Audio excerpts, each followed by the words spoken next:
오늘 말씀 통해서 제가 앞에 부분은 말씀을 강의할 것이고 후반부는 제가 또 좀 간증을 좀 하겠습니다. 우리가 복음서에 나타난 예수님의 말씀과 행적을 주의 깊게 살펴보면 예수님의 생애에서 아주 뚜렷한 한 가지 특징을 발견할 수 있습니다. 그건 뭐냐면 예수님의 생애는 하나님 아버지 뜻 앞에 자신의 모든 것을 자원해서 바치는 삶이었다라고 하는 것입니다. 예수님께서 하늘 보좌를 버리시고 낮고 낮은 이 땅에 내려오신 것 자체가 저와 여러분은 온 인류를 구원하시려는 하나님 아버지의 뜻을 이루기 위함이었고, 주님께서는 그 뜻을 이루기 위해서 십자가에 달려 죽으셨습니다. 그러니까 예수님은 그의 삶 전부를 하나님 아버지의 뜻을 위해 바치셨죠. 요한복음 5장 30절 보면 예수님이 이렇게 말씀하셨어요. 내가 아무것도 스스로 할 수 없노라. 나는 나의 원대로 하지 않고 나를 보내신 이의 원대로 하려고 한다. 그러니까 하나님의 뜻대로만 한다. 이것이 바로 예수님의 삶의 행동 지침이었다 하는 걸 알 수 있어요. 그리고 또 요한복음 6장 38절에서 다시 한번 분명히 말씀하셨는데, 내가 하늘로서 내려온 것은 내 뜻을 행하려 함이 아니고 나를 보내신 이의 뜻을 행하려 함이라 말씀하셨어요. 그리고 주님께서는 당신께서 말씀하신 대로 그 무서운 십자가의 고난과 죽음 앞에서도 아버지여, 내 뜻대로 마옵시고 아버지의 뜻대로 하옵소서 고백하시고 순종하셔서 저와 여러분을 구원하시려는 하나님 아버지의 뜻을 온전히 이루어 주셨습니다. 진실로 예수님은 이렇게 하나님의 뜻만을 위해서 이 땅을 살았던 분이었죠. 그런데 이런 예수님의 생애와 말씀을 앞에 놓고 예수를 믿고 따른다고 하는 오늘 우리들의 삶의 모습이 과연 어떠한가 생각해 보지 않을 수 없습니다. 우리가 정말 예수님의 삶의 모습을 따라서 나도 하나님의 뜻을 위해 살고 있는지 자문자답하지 않을 수 없습니다. 그래서 오늘 우리는 예수님의 본을 따라 하나님의 뜻을 이루기 위해 살다가 마침내 승리의 면류관을 썼던 한 신앙의 선배를 통해서 우리의 삶을 통해, 우리의 생애를 통해서 어떻게 주님의 뜻을 깨닫고 이루어 갈 것인가 하는 것을 오늘 하나님 말씀을 통해 듣기를 원합니다.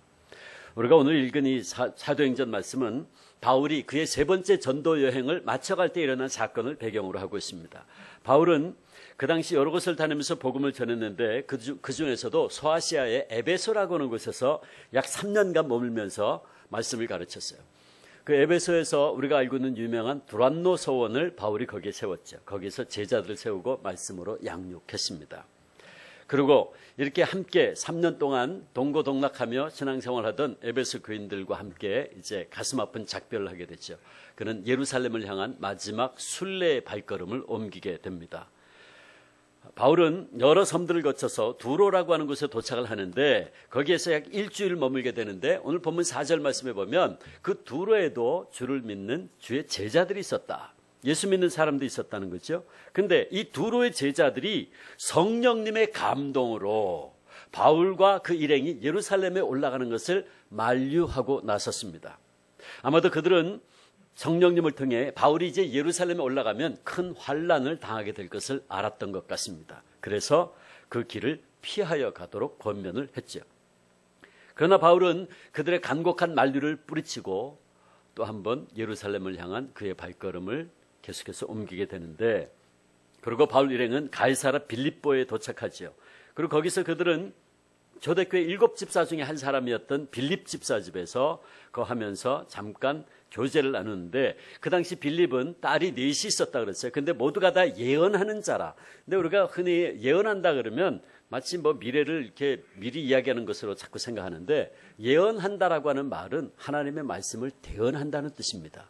하나님의 말씀을 대언하는 것 중에는 미래에 관련된 일도 있죠. 근데 우리는 항상 미래 예언하는 것만 흔히 예언하는 자라고 생각해요. 그렇지 않아요. 그러니까 오늘 본문에도 읽어보면 원문은 하나님의 말씀을 대언하는 자다. 그러니까 빌립과 그의 딸 넷이 사마리아 지역을 중심으로 해서 복음 전도 사역을 감당하고 있었어요. 근데 이제 거기에 간 거죠. 바울 일행이 이렇게 빌립 집사 집에서 여러 날을 유하면서 기쁨으로 교제를 나누고 있었는데, 아가보라고 하는 선지자가 유대로부터 내려왔습니다. 10절 보니까. 그리고 그는 바울이 예루살렘에서 당할 고난을 아주 드라마틱하게 극적으로 예언을 합니다. 이 아가보 선지자가 한 예언은 앞으로 이루어질 일에 대한 이야기였죠. 근데 이 아가보라고 하는 선지자는 사도행전 11장에도 보면 등장을 하는데 이 사람은 아마 초대교회 당시에 벌써 그 이름이 팔레스타인 지역에 이름이 나 있던 선지자인 것 같습니다. 사도행전 그 11장 28절에도 보면 그가 성령의 감동으로 온 천하에 흉년이 될 것을 예언을 합니다. 그리고 그의 예언은 글라우디오 때에 그렇게 되었다고 성경은 기록하고 있어요. 그런데 그 선지자가 와서 바울이 올라가면 결박될 것이다. 그래서 자기 손과 발을 바울의 띠를 가지고 자기 수족을 손과 발을 잡아매고 자, 이 띠 임자가 이제 예루살렘에 올라가면 이렇게 결박될 것입니다. 예언을 합니다. 그러자 그의 예언을 듣고 있던 많은 사람들이 충격을 받죠. 빌립 집사 집에 있던 모든 사람들이 충격을 받는데 12절 보면 바울과 함께 예루살렘으로 올라가고 있던 사도행전의 저자인 누가를 포함한 바울의 일행들조차도 그 12절에 보면 우리가 그렇게 돼 있죠. 우리가 바울의 일행을 이야기하는 거예요. 이제 바울의 일행들조차도 바울에게 예루살렘으로 가지 마세요 권면하기 시작합니다. 그리고 그들은 13절에 의하면 모두가 다 눈물을 흘리면서까지 바울의 마음을 돌리려고 했어요. 그리고 바울도 이때 그 마음이 조금은 흔들렸어요. 우리가 그 마음을 어떻게 알 수 있냐면 13절에 보면 바울이 이런 얘기를 해요. 너희가 어찌하여 울어 내 마음을 상하게 하느냐. 울면서 만류한 거예요. 가지 마세요. 고난이 있다는데. 그래도 바울도 흔들리는 것이 내 마음을 상하게 하느냐 하는 말인데 여기 상하게 하다라는 말을 헬라어 원문을 읽어보면 무슨 뜻이냐 하면 의지를 굴복시킨다, 의지를 약화시킨다 그런 뜻이에요. 그러니까 바울도 순간 흔들렸어요. 그러니까 바울의 이 대답은 너희가 어찌하여 울어 내 마음을 약하게 만드느냐 그런 거죠. 그러나 곧이어 바울은 자기 마음을 바꿀 수 없음을 다시 한번 밝히는데 13절 하반절에 나는 주 예수의 이름을 위해서 결박받을 뿐만 아니라 예루살렘에서 죽을 것도 각오했노라 선언합니다. 내가 지금 가는 길은 하나님의 뜻에 의해서 주 예수의 이름을 위해서 가는 길이므로 그 누구도 그 무엇도 이 길을 막을 수 없다는 거죠. 여기서 우리는 사랑하는 사람들의 만류와 눈물을 뿌리치고 자신을 향한 하나님 아버지의 뜻만이 이루어질 것을 고백하며 환난과 결박이 기다리고 있는 예루살렘을 향해 그 발걸음을 옮기는 위대한 신앙인의 모습을 보게 됩니다. 그런데 우리가 사도행전을 계속해서 읽어보면 21장 뒷부분에 넘어가면요. 바울은 그 길로 예루살렘으로 올라가는데 올라가서 이제 그때부터 환난을 당해요. 이방 지역에 오래 다녔다 그래서 바울이 예루살렘 올라가니까 네가 율법에 의해서 이방 지역을 오래 다녔기 때문에 정결의 예를 행해야 된다. 정결 예를 행해야 된다. 그래서 성전 안에 들어가서 씻는 행위를 하고 있는데 유대인들이 바울을 알아보죠. 저거 바울이다. 갑자기 성전 안에서 정결 예를 행하고 있는 바울을 끄집어내서 때려 죽이려고 달려들고 난리가 납니다. 그때 예루살렘의 치안을 담당하고 있던 로마의 천부장이 백부장들과 함께 달려나와서 폭도들에 의해서 얻어맞고 있는 바울을 끄집어내죠. 그리고는 손과 발을 쇠사슬로 묶고 로마의 병영으로 끌고 들어갑니다. 아가보 선지자의 예언이 그대로 이루어지는 모습을 볼 수 있어요.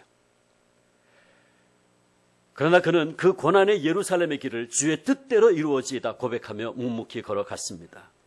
그것은 얼마나 눈물겨운 순례자의 외로운 길이었는지 모르죠. 그러나 그는 그것이 바로 우리 주님 예수 그리스도께서 걸어가신 길임을 알았고 그러기에 그도 주님 가신 그 길을 따라 올라간 겁니다. 여러분, 예수님이 어떤 길을 가셨습니까? 예수님께서도 자기의 죽음을 알면서 예루살렘으로 올라가지 않으셨습니까? 누가복음 9장 51절 말씀에 의하면 예수께서는 승천하실 기약에 참에 예루살렘을 향하여 올라가기로 굳게 결심하시고 순환과 죽음의 길을 걸어가셨어요. 마태복음 16장에 보면 예수님께서 바로 이 가이사라 빌립보 지역을 지나가시다가 제자들에게 처음으로 분명하게 내가 왜 이 세상에 오셨는지를 말씀하셨어요.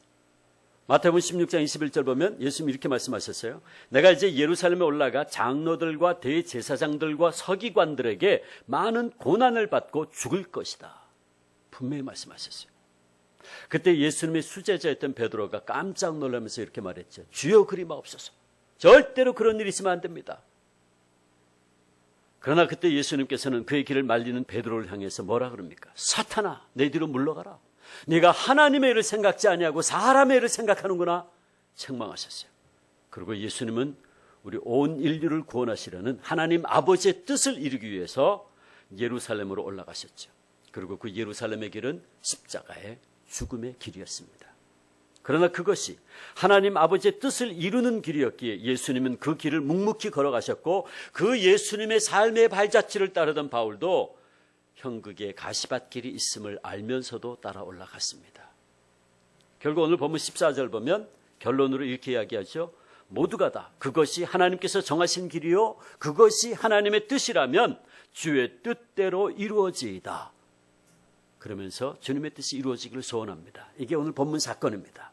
자, 그런데 이제 우리가 오늘 본문을 또 한번 주의 깊게 살펴봐야 될 것이 있어요. 우리가 본문을 잘 다시 읽어보면 한 가지 또 이상한 점을 발견할 수 있어요. 그거는 바울이 예루살렘으로 올라가는 것을 만류했던 4절에 보면 두로의 제자들, 또 그들이 빌립 집사 집에 있을 때 예언을 했던 아가보 선지자, 모두가 다 성령님의 감동으로 가지 마십시오. 올라가면 결박됩니다. 그렇게 예언을 했어요. 자, 그런데 문제는 사도행전 20장 22절에서 24절 보면 바울도요 성령에 매여 간다 그랬어요. 한번 볼까요? 사도행전 20장 오늘 본문 앞에 20장 22절부터 24절까지 같이 읽어보겠습니다. 시작. 보라, 이제 나는 성령에 매여 예루살렘으로 가는데 거기서 무슨 일을 당할는지 알지 못하노라. 오직 성령이 각 성에서 내게 증언하여 결박과 환난이 나를 기다린다 하시나 내가 달려갈 길과 주 예수께 받은 사명 곧 하나님의 은혜의 복음을 증언한 일을 마치려 하면은 나의 생명조차 조금도 귀한 것으로 여기지 아니하노라. 아멘. 자, 근데 22절 보세요. 바울이 뭐라 그래요? 보라, 이제 나는 성령에 매여 예루살렘으로 간다. 성령에 매여 예루살렘으로 간다는 거예요. 그러면 어떻게 된 겁니까? 모두가 다 지금 성령을 이야기하고 있어요. 그렇죠? 그럼 누가 지금 거짓말을 하고 있는 건가요? 아니면 성령님이 이 사람한테 이렇게 말씀하시고 저 사람한테 저렇게 말씀하신 건가요? 뭘까요? 4절 보세요. 4절 보면 분명히 오늘 본문 4절에 두로의 제자들이 성령의 감동으로 바울도로 가지 말라 그랬어요. 그렇죠? 바울의 앞에 고난이 있다는 것을 성령님을 통해 알았어요. 그래서 가지 말라고 권면했어요. 또 성령님을 통해 예언했던 아가보 선지자도 역시 11절에 보면 성령이 말씀하시되 결박이 바울을 기다리고 있다 그랬어요. 그런데 20장 22절 바울도 성령에 매여 예루살렘으로 간다. Bound in the Spirit 그랬어요. 대문자로 떠 있어요. 성령에 매여. 그럼 이게 누가 진짜입니까?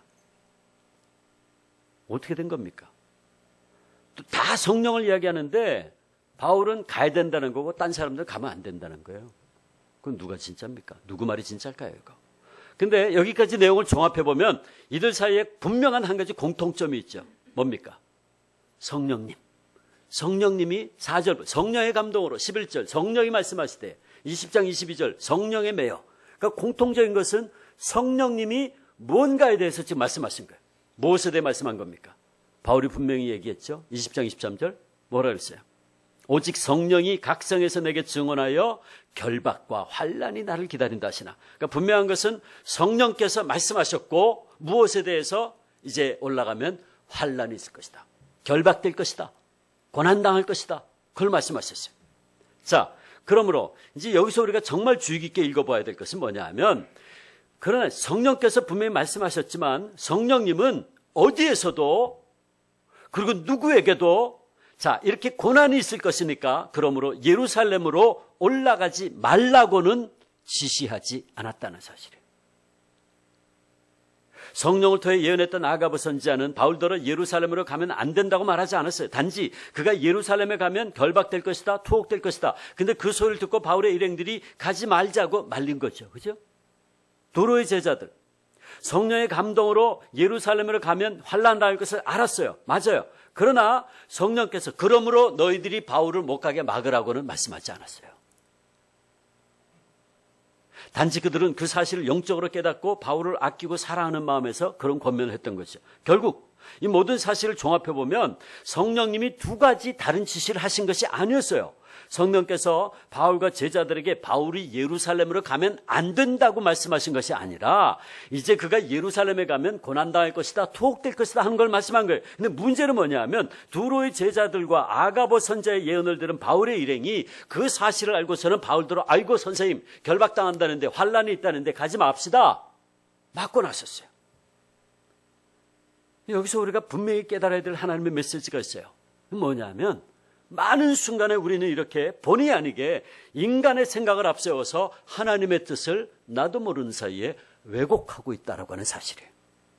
물론 두로의 제자들이나 바울과 함께하던 무리들이 성령님의 가르침을 고의적으로 왜곡하려고 했던 건 아니에요.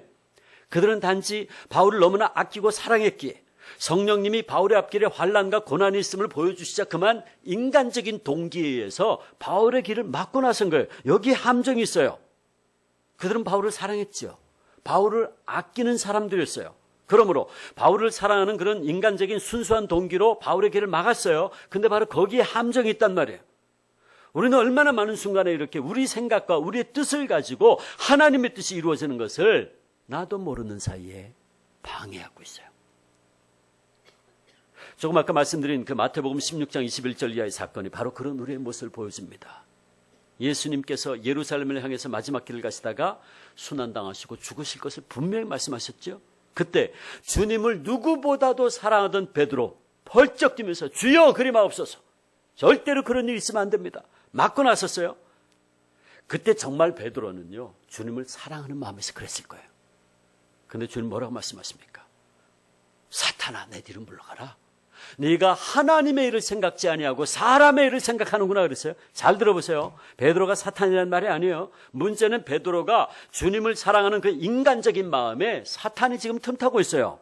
그래서 주님의 십자가 길을 막고 나선 거죠. 베드로는 지금 자신도 모르게 사탄의 이용을 당하고 있었어요. 예수님 정확하게 보셨어요. 사탄아 내 뒤로 물러가라. 그리고 베드로에게 네가 하나님의 일을 생각지 아니하고 하나님의 일 뭐예요? 십자가에 달리시고 온 인류를 구원하는 거예요. 사람의 일은 뭡니까? 베드로가 주님을 사랑하는 인간적인 마음이죠. 십자가의 길을 피하는 거예요.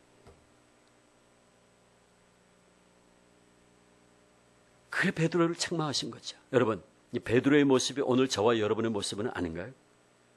오늘 본문에 바울과 함께하던 사람들 역시 이 베드로와 같은 실수하는 실수를 아니 자기들도 미처 깨닫지 못하는 사이에 잘못을 저지른 거예요. 물론 성령님이 바울이 당할 환난을 알려주신 것 분명한 사실이에요. 그러나 그들은 성령께서 환난에 대해서 알려주신 것을 바울이 예루살렘으로 가지 못하게 막으라는 것으로 자기들 마음대로 해석하기 시작했어요. 결국 인간적인 사랑, 인간적인 생각과 동기에 의해서 바울을 만류하고 나섬으로 하나님의 뜻과 경륜 가운데 이루어지고 있는 일을 가로막는 어리석음을 범하게 된 거예요. 제가 이제 내일 낮에 그 이후에 바울의 여정에 대해서 제가 설교를 할 거예요. 근데 사실은요, 바울은 지금 하나님의 섭리는 뭐냐면, 하나님의 뜻이 뭐냐면, 그 길로 예루살렘에 올라가서 예루살렘에서 결박당하고 결국은 다시 거기에서 누구에게로? 로마로까지 갑니다. 그래서 그 당시 전 세계 심장부의 로마에 가서 로마 시위대 군인들과 황제, 고관, 대작들에게 복음을 전하게 돼 있어요. 이게 하나님의 섭리예요. 하나님의 뜻이었어요. 근데 지금 이 사람들이 그 길을 자기도 모르는 사이에 막고 나선 거예요. 여러분, 오늘 우리들도 신앙생활을 하다 보면 많은 경우에 있어서 하나님의 뜻을 먼저 생각하고 귀하게 여기기보다는 이렇게 내 생각과 우리의 인간적인 동기를 더 앞세우는 경우가 종종 있습니다. 내 생각에 하나님의 뜻을 맞추려고 해요. 주님의 뜻이 내 뜻에 맞춰주기를 요구해요. 주님의 계획이 무엇인지 먼저 정확하게 알려고 하기보다는 내 계획을 가지고 주님께서 내 계획에 따라주기를 심지어는 강요하는 때도 있어요. 그리고 우리는 얼마나 많은 순간에 때로 주님의 일, 교회 일을 하면서도 자기 생각, 자기 주장을 고집할 때도 있어요. 근데 그런 모습은 제가 가끔 가다 보면 우리 한국교회 안에서 보면 이 신앙생활을 오래 한 사람들 가운데서 발견해요. 뭐가 정말 주의 몸된 교회를 위해서 좋은 것이고 주님의 뜻인지를 추구하기보다는 자기 경험, 자기 생각, 자기 주장, 그걸 먼저 앞세우는 경우가 있어요. 그리고 기도 생활도 마찬가지예요. 많은 성도들이 기도할 때도 말이에요. 먼저 하나님의 뜻이 어디에 있는지를 알려고 하기보다는 내 뜻과 내 생각과 내가 원하는 것들만 이루어지기를 막 기도하는 거예요. 그리고 하나님께서 나에게 무엇을 말씀하시는지를 들으려고 그러지 않아요. 우리가 말이에요. 전화할 때 이런 경우가 많아요. 전화하면서 자기 혼자 자기 얘기를 30분 동안 막 혼자 떠들고는 통화 끝 그러고 끊어버려요. 그럼 자기가 떠들었으면 다 상대방 얘기도 들어야 될 거 아니에요. 안 들어요. 근데 많은 경우 우리 기도 생활이 그래요. 자기에게만 실컷 하는 거야. 하나님은 나에게 뭐라고 말씀하시는지를 들으려고 그러지 않아요. 그러니까 우리 신앙생활과 기도생활에 갈등이 많아요. 피곤할 수밖에 없죠. 그러나 이 시간 오늘 우리가 이 본문을 통해 분명히 깨달아야 될 것은 우리 그리스도인들은 내 뜻을 주님의 뜻에 복종시킬 수 있어야 한다는 거예요. 내 생각과 내 뜻을 죽이는 것은 때로는 견딜 수 없는 고통을 우리에게 줄 수도 있어요. 내 자존심이 상할 수도 있죠. 또 우리가 세상적으로 손해를 볼지도 모르겠어요. 그러나 우리가 알아야 될 것은 그것이 바로 우리 각자에게 주어진 자기 십자가라고 하는 거예요. 저는 가끔가다 교회에서 집사님들, 때로는 권사님들도 그러시더라고요. 목사님, 저는요, 저희 집에는 뭐 이런 일도 있고 저런 일도 있는데 참 문제가 많아요. 근데요, 목사님, 그게 다 제가 져야 될 제 십자가예요. 그래요. 그 제가 이제 물어보죠. 그럼 뭔데요? 왜 그런데요?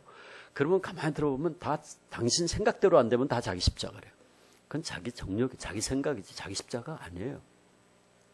자기 십자가를 오늘 본문의 문맥에 비추어서 다시 해석해보면 자기 십자가는 이렇게 이야기할 수 있어요. 주님의 뜻을 따르기 위해서 나를 죽이는, 내 뜻을 죽이는 고통. 그게 자기 십자가예요. 주님께서 누구든지 자기 십자가를 지지 않으면 나를 따라올 수 없다. 또 마태복음 7장 21절에 보면 결정적인 말씀하셨어요. 마태복음 7장 21절. 나더러 주여 주여 하는 자마다 다 천국에 들어갈 것이 아니요 다만 하늘에 계신 내 아버지의 뜻대로 행하는 자라야 들어가리라. 아버지의 뜻대로 행하는 자라. 아델라이데 폴라도라고 하는 분이 있었어요. 아프리카에 선교사로 가는 것이 그녀의 소원이었습니다. 그래서 아프리카의 선교사로 갈 것을 소원을 했어요. 근데 필요한 선교 기금과 후원회가 잘 조직되지 않았어요. 설상가상으로 그녀는 당뇨병과 신경계통의 병까지 얻게 됐어요. 절망과 시르이 가운데 빠지게 됐죠. 마음에 많은 불평과 원망이 가득 차기 시작했습니다. 하나님 어떻게 된 겁니까? 제가 저 아프리카의 오지에 가서 복음을 전하기로 하지 않았습니까? 그런데 이게 뭡니까? 길은 안 열리고 이젠 제 몸까지 망가졌으니 하나님 어떻게 된 겁니까? 불평과 원망으로 지내다 보니까 이제는 기도의 문도 막혀버리고 말았어요. 기도가 안 됩니다. 너무너무 답답해서 하루는 자기는 혼자서 기도가 안 되니까 작은 모임에 기도회에 참석을 했어요. 무릎을 꿇습니다. 가슴이 답답합니다. 기도가 안 돼요. 그 기도가 안 돼서 답답한 마음에 무릎을 꿇고 있는데 문득 한 할머니의 기도 소리가 들려오기 시작했어요. 근데 그 기도 소리는 우리 모두가 늘 하는 그런 기도가 아니었어요. 하나님, 이것도 주시고 저것도 주시고 이것도 축복해 주시고 저것도 축복해 주시고 그런 기도가 아니었어요. 그 할머니 기도는 아주 간단했습니다. 주님, 내 삶 속에 하나님의 뜻을 깨닫게 해달라고 간절히 기도하고 있었어요. 주님, 내 삶 속에 어떤 일이 일어나도 좋사오니 오직 주님의 뜻과 섭리만이 내 삶 속에 이루어지게 하시고 내가 그 주님의 뜻을 깨달아 살게 해달라고 이 할머니는 간절히 기도하고 있었어요. 그런데요, 이게 웬일입니까? 자기는 기도가 되질 않았어요. 그 할머니의 기도를 듣고 있는데 갑자기요, 그녀의 마음이 녹아져 내리기 시작했어요. 이유는 알 수 없었어요. 그녀의 고집도 원망도 집념도 모든 것이요, 실망도 다 눈 녹듯이 깨어지고 녹아져 내리기 시작했어요. 마치 자기가 하나님 앞에서 완전히 깨어지는 것 같은 그런 느낌을 받았어요. 그래서 그날은 기도는 하지 못하고 그 할머니의 기도를 듣다가 집으로 돌아왔어요. 돌아와서 성경을 펼쳐서 말씀을 묵상하기 시작하는데 문득 그녀의 눈길이 멈춘 곳이 있었습니다. 예레미야 18장 3절 4절 말씀이에요. 이런 말씀입니다. 내가 토기장이의 집으로 내려가서 본즉 그가 농로로 일을 하는데 진흙으로 만든 그릇이 토기장이의 손에서 터짐에 그가 그곳으로 자기 의견에 좋은 대로 다른 그릇을 만들더라. 아, 그렇구나. 그녀는 그 말씀을 읽는 순간 깨닫습니다. 나는 진흙에 불과하구나. 나를 만들어 가시는 분은 토기장이 되시는 하나님이시구나. 그리고 더 나아가서 내 계획과 내 생각이 중요한 것이 아니라 진흙에 불과 나를 빚어서 쓸모 있는 그릇으로 만드시는 하나님의 뜻과 계획이 더 중요한 것이구나 하는 것을 깨닫습니다. 그래서 그 순간 다시 한번 모든 것을 토기장이 되신 하나님께, 쓸모 없는 나를 날마다 순간마다 쓸모 있는 그릇으로 새롭게 만들어 가시는 하나님께 다시 한번 모든 것을 내 맡기기로 결심을 합니다. 그러자 그녀의 마음속에는 전에는 느껴보지 못하던 평안함이 가슴 가득히 스며들기 시작했어요. 그리고 그때 그녀는 한 찬송시를 쓰게 됩니다. 그것이 오늘 우리가 즐겨 부르는 찬송가 425장 주님의 뜻을 이루소서요. 여러분 찬송 한번 펼쳐보시겠어요? 반주 어디 계신가요? 425장 그 찬송 펼치시고요, 한번 눈을 한번 감아보세요. 눈을 감으시되 하나님 사랑은 지금 잠깐 받으시면 안 됩니다. 하나님 사랑 받으면 어떻게 된다고요? 잠을 주신다 그랬어요. 여러분들이 이 가사를 지금 작사되게 된 배경에 대해 들었는데 한번 가만히 한번 들어보세요. 제가 그 가사를 불러드릴 텐데 천천히 많이 한번 들어보세요. 주님의 뜻을 이루소서 고요한 중에 기다리니 진흙과 같은 날 빚으사 주님의 형상 만드소서 주님의 뜻을 이루소서 주님 발 앞에 엎드리니 나의 맘속을 살피시사 눈보다 희게 하옵소서. 3절 4절 다 같이 해볼까요? 주님의 뜻을 이루소서 병들어 몸이 피곤할 때 권능의 손을 내게 펴서 강건케 하여 주옵소서 주님의 뜻을 이루소서 온전히 나를 주장하사 주님과 함께 동행함을 만민이 알게 하옵소서.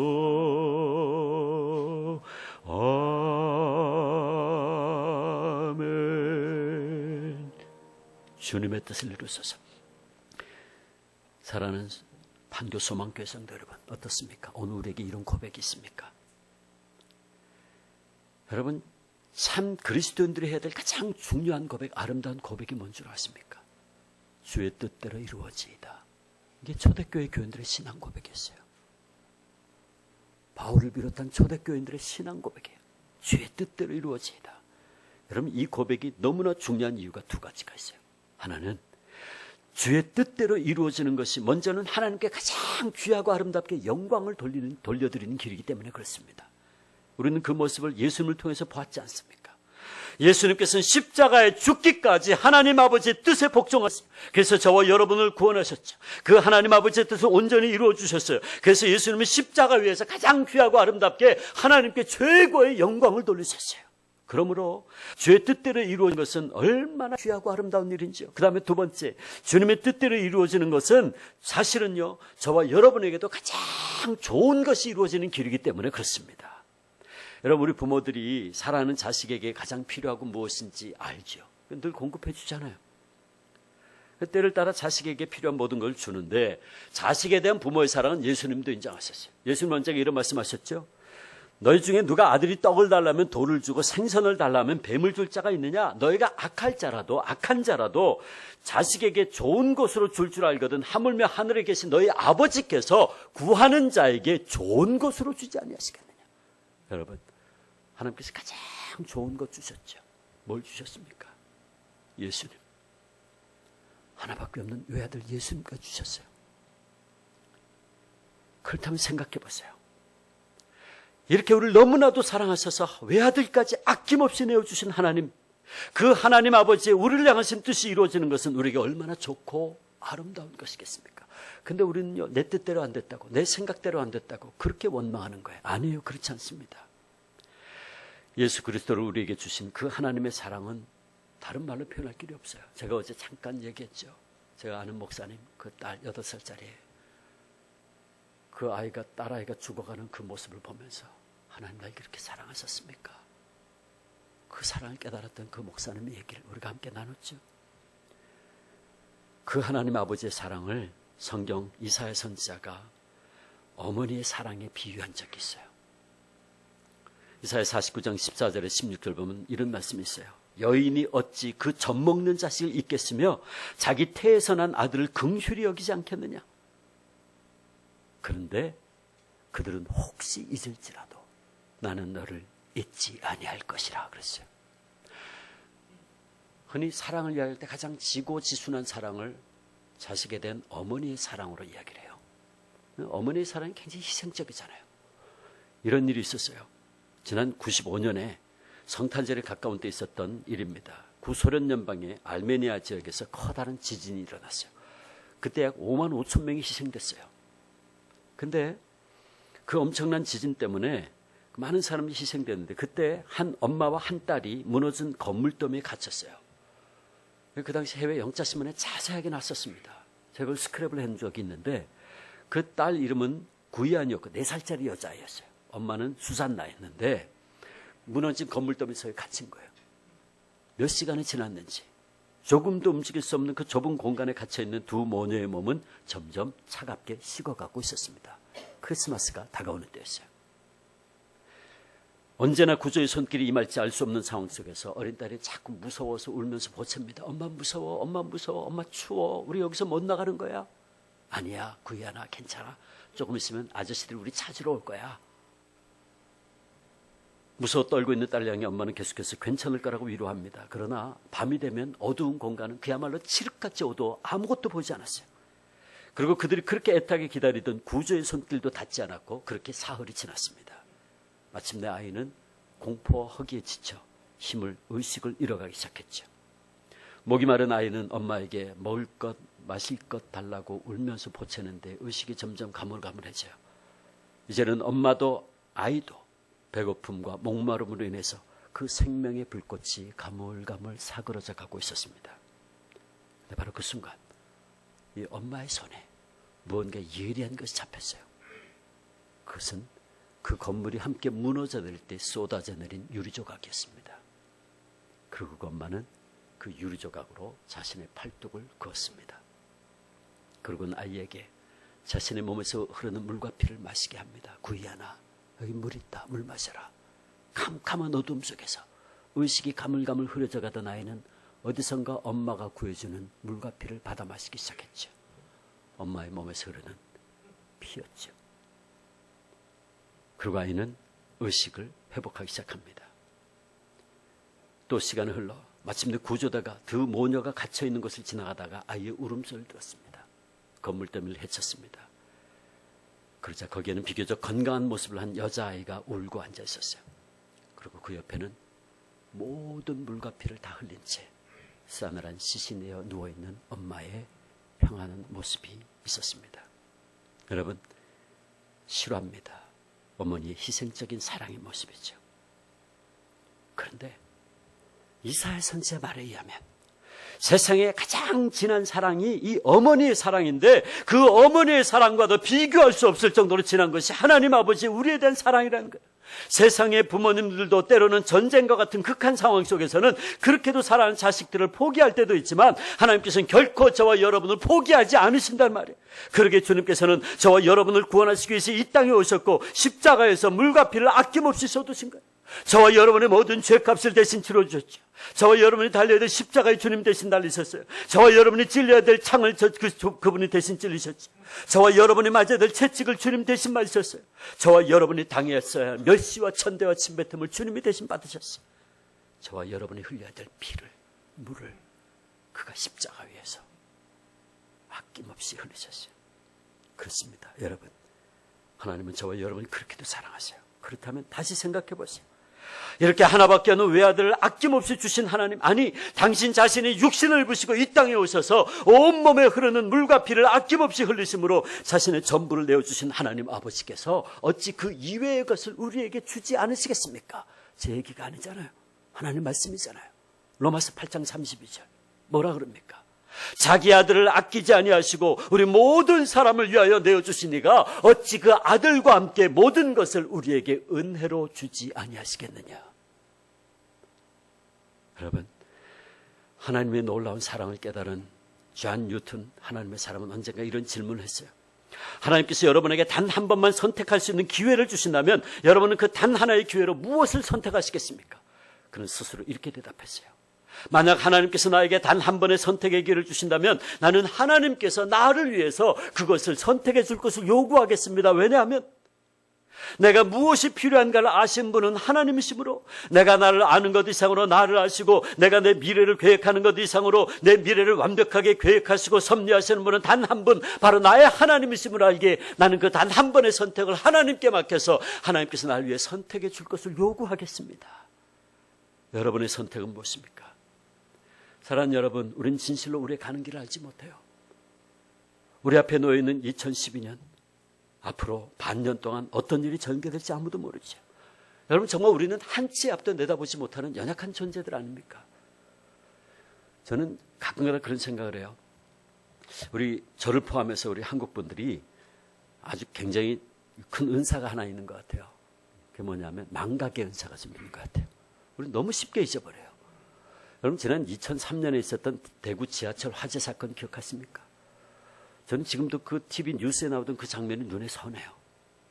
TV 뉴스에 보는데요, 사람들이요 전철 안에 앉아있어요. 남녀노소 할 것 앉아있어요. 연기가 자욱해요. 근데 사람들이요, 이게 무슨 일인가 두려운 모습으로 근데 그 자리에 앉아있어요. 근데 사실은요, 5분 뒤 10분 뒤 저쪽에서 그 뜨거운 불길이, 그 뜨거운 화마가 달려오고 있었어요. 근데 그냥 앉아있어요. 저는요, 그때 그 화면을 통해서 제 얼굴을 봤어요. 그게 저잖아요. 그게 우리잖아요. 5분 뒤, 10분 뒤 무슨 일이 벌어질지 몰라요. 그게 우리 아닌가요? 그렇다면 나를 사랑하셔서 날 위해서 외아들 예수 그리스도를 아낌없이 주신 그 하나님의 뜻만이 내 삶 속에, 우리의 가정 속에, 우리의 자녀들의 삶 속에, 우리의 일터에, 우리가 섬기는 교회 안에서 온전히 이루어지기를 간구해야 되지 않겠습니까?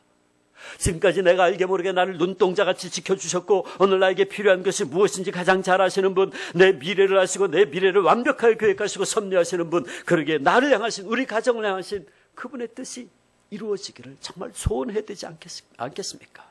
그렇다면 아마 이 시간 여러분들 가운데 그럼 우리가 하나님의 뜻을 어떻게 알 수 있습니까? 하는 질문이 있을 거예요. 근데 제가 우리가 하나님의 뜻을 어떻게 알 수 있냐를 가지고 설교를 하려면 또 10시간을 설교를 해야 돼요. 그리고 여러분들이 또 다 하나님 사랑을 받게 되실 것 같고, 제가 제 얘기를 좀 하겠습니다. 그럼 주목사, 당신은 하나님의 뜻을 어떻게 추구해 왔어? 저는 제 짧은 생에 살아오면서 3가지 방법으로 늘 하나님의 뜻을 추구했어요.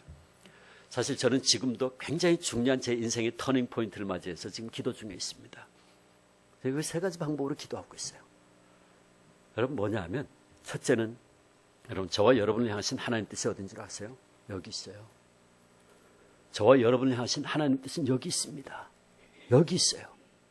성경은요, 하나님의 뜻은 이것이라는 말씀이 얼마나 많은지, 하나님의 뜻은 이것이니고 너희의 거룩함이라, 하나님의 뜻은 이것이니 그 아들 예수 그리스도를 보고 믿는 자마다 영생을 얻는 것이니라. 항상 기뻐하라, 쉬지 말고 기도하라, 범사에 감사하라. 이는 그리스도 예수 안에서 너희를 향하신 하나님의 뜻이니라. 하나님의 뜻이니라. 얼마나 많은지. 그러므로 여러분, 우리는 나를 향하신, 우리 가정을 향하신 하나님의 뜻을 알려면 무엇보다 이 말씀을 봐야 돼요. 말씀을 펼쳐야 돼요. 그 시편 기자가 시편 143편 8절에 이렇게 이야기하죠. 아침에 나로 인자하신, 주의 인자하신 말씀을 듣게 하소서. 내가 주를 의뢰함이니이다. 나의 다닐 길을 알게 하소서. 아침에. 그래요. 그래서 시편 기자는 하나님 말씀을 내 발의 등이요 내 길이 빛이라 그랬어요. 이 어두운 세상 살아가는데 한 걸음 한 걸음 나를 인도하는 그 하나님의 말씀, 내 발의 빛이고 내 발의 등이다 말이에요. 그 시편 기자들 아침에 일어나서 말씀 묵상하고, 하나님 오늘 제가 또 어떻게 살아야 됩니까? 묵상하고. 그래서 사실은 이 새벽 기도가 참 중요합니다. 여러분, 혹시 우리들 가운데 지금 문제 가운데 있는 분 있습니까? 그 문제를 향한 하나님의 뜻이 무엇인지 몰라서 고통스러워하는 분 있습니까? 그렇다면 탄식하기 전에 얼마나 먼저 무릎 꿇고 그 문제를 향하신 하나님의 뜻이 무엇인지를 구해보셨습니까? 말씀 묵상하는 가운데 그 문제에 대한 주님의 뜻이 무엇인지 깨달아 알기를 추구해 보셨습니까? 그러니까 여러분, 우리가 지속적으로 기도하는 가운데 말씀 묵상하는 것이 얼마나 중요한지 몰라요. 그래서 새벽 기도가 중요하다는 거예요. 늘 우리의 영적인 안테나를 하나님의 말씀을 통해서 하나님께 맞춰야 돼요. 근데 많은 분들이 보면 평소에는 기도도 안 하고 말씀도 보지 않다가 꼭 문제가 터지면 그때서 아이고 하나님이 무슨 하나님 뜻이 뭡니까? 막 허겁지겁 그래요. 근데 그럴 경우에는 하나님께서 말씀하셔도 못 들어요. 깨닫지를 못해. 왜? 주파수가 엉뚱한 데가 있으니까. 주파수가 세상에 가 있어 평소에. 그 하나님께 안 맞춰져 있어요. 말씀하셔도 못 듣는 거예요. 그래서 지속적으로 기도하는 가운데 말씀 묵상하는 게 얼마나 중요한지 모른단 말이에요. 이게 아마 부흥사 목사님들이 만든 얘기 같은데 어떤 분이 평소에는 기도도 안 하고 성경도 늘 보지 않던 사람이 뭐 새해를 맞이해서 그랬는지 어떤지 모르지만 나도 이제 아침에 일어나면 딱 첫 번째로 주시는 말씀대로 나도 살아야지 그렇게 결단을 했다 그래요. 기도도 안 하고 성경도 보지 않던 사람이. 그래가지고 그 다음날 아침에 정말 자기가 결심한 대로 딱 일어났대. 일어나가지고 딱 성경을 펼쳤어요. 딱 펼쳤는데 주님 말씀 없어서 제가 이제 주신 말씀으로 살겠습니다. 딱 펼쳤는데 그걸 보니까 마태복음 27장 5절 말씀이 딱 들어왔어요. 가롯 유다가 스스로 목매어 죽으니라. 이게 뭐야 이거. 날 보고 죽으라는 거야 이거. 하나님 이거 아니죠. 이거 재수없게 이게 뭐야 도대체. 다시 펼칩니다. 말씀해 주세요. 또 딱 펼쳤어요. 이때 이번에는 누가복음 15장 37절 딱 보니까 가서 너도 이와 같이 하라 그렇게 되죠. 야 이거 오늘 정말 이거 재수없게 왜 이래 이거. 이거 하나님 이거 아니죠. 3세번입니다. 3세번. 이번엔 분명히 말씀해 주세요. 그것도 딱 펼쳤어요. 이때 이번에는 요한복음 13장 27절 복음서 말씀만 또 딱 펼치네요. 근데 거기 딱 보니까 예수께서 이르시되 그럼 그렇지 이제 말씀하시는구나. 그 다음에 딱 보니까 내 하는 일을 속히 하라 이렇게 되죠. 여러분 이거 누군가 꾸민 이야기죠. 근데 우리가 이런 얘기를 통해서도 교훈을 받아야 된다. 무슨 교훈? 성경을 이런 식으로 읽으면 안 된다는 거예요. 성경을 이런 식으로 읽으면 안 돼요. 무슨 말 전보듯이 이런 식으로 읽으면 안 된단 말이에요. 그러니까 지속적으로 기도하는 가운데 정말 말씀을 묵상하고 말씀을 추구하고 그래야 돼요. 그럴 때 하나님께서요 분명히 말씀해 주세요. 하나님, 저와 여러분이 하신 하나님의 뜻은 여기 다 있어요. 여기 다 있다고요. 여러분들이 지속적으로 기도하는 가운데 말씀 묵상할 때에 문제가 생기면 하나님께서 목사님 새벽 기도를 통해서 주시든지 주일 말씀을 통해 주시든지 아니면 여러분들이 개인적으로 경건의 시간 콰이트함을 정기적으로 가질 때 주시든지 분명히 하나님은 말씀을 통해서 당신의 뜻을 우리에게 계시하십니다. 그 다음에 두 번째, 우리가 말씀을 통해 하나님의 뜻을 깨달았다면 그 다음에 해야 할 일은 주변에 돌아가는 환경을 살피는 거예요. 주변의 환경이 내가 이런 결정을 내려도 좋을 만한 환경으로 돌아가고 있느냐, 그걸 볼 수 있어야 돼요.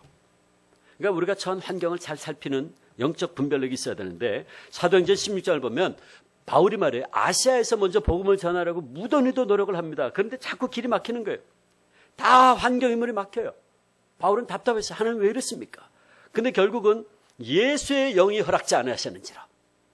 그러니까 아시아로 갈 수 있는 모든 환경인물을 다 닫아버리고 마게도냐로 인도했어요.